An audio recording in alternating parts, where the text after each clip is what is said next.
Good afternoon. My name is Jerry Ensminger.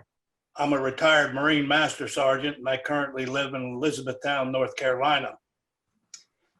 I served in the United States Marine Corps for 24 and a half years, and I lived with my family at Camp Lejeune in North Carolina for 11 of those years. What I didn't know was that while we were living at Camp Lejeune, we were being exposed to every day to trichloroethylene, or TCE, a solvent that causes cancer. That poison was in our drinking water, in the water we use for bathing, the water we use for our laundry, and the water we used for cooking. It was in our ice cubes and in our coffee. All were contaminated. I had 4 daughters. And my daughter Janie got sick when she was just 6. She was diagnosed with leukemia. Janie died when she was 9. That tore a hole in my heart and in our families that can never be fully healed, never.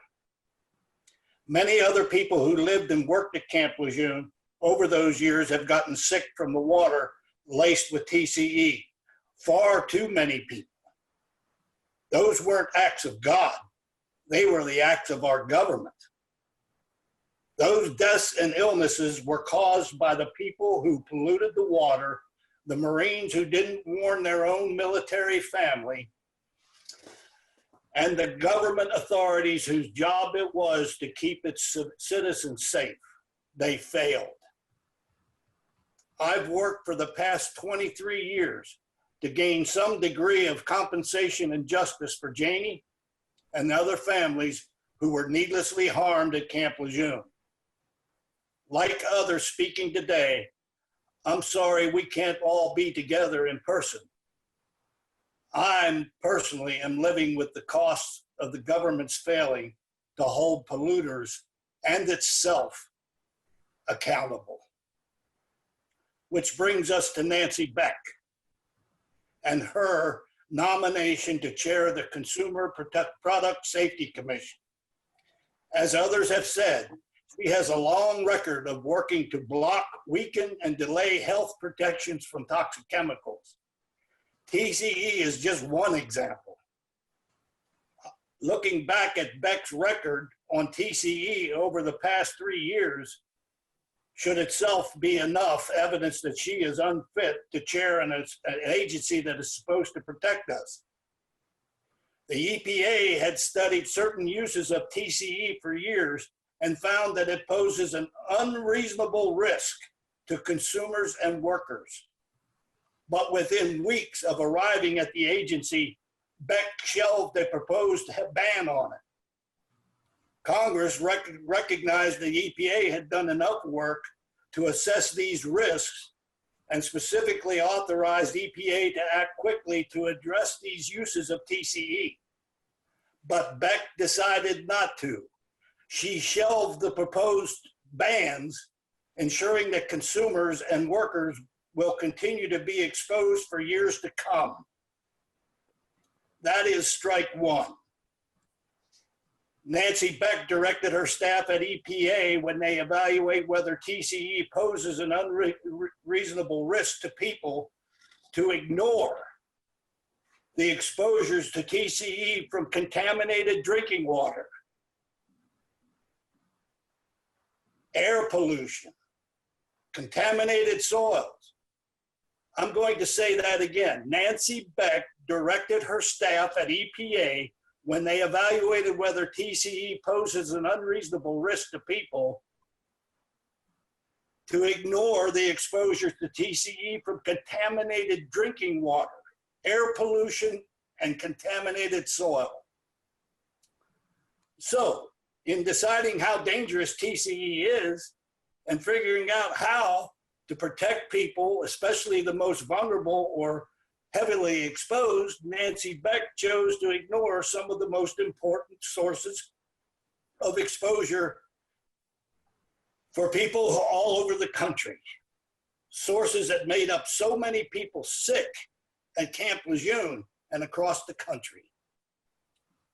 You can do a Google search and find stories of people with drinking water contamination by TCE all over this country. In Tucson, Arizona, in Franklin, Indiana, in Dixon, Tennessee, just to name a few. Nancy Beck decided that those people don't matter. They didn't matter to Nancy Beck 3 years ago, and they don't matter to her now. That is strike two. Nancy Beck wasn't done defending this toxic chemical TCE, not even close.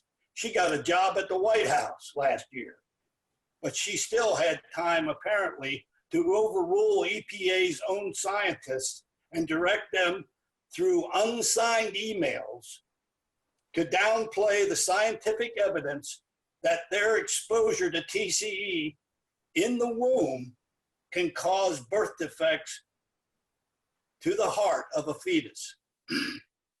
EPA scientists wanted to protect people from that risk, but Nancy Beck refused. She ordered EPA scientists to use a less protective approach for evaluating the risk of exposure to TCE. That is strike three. Maya Angelou has said, when people show you who they are, believe them.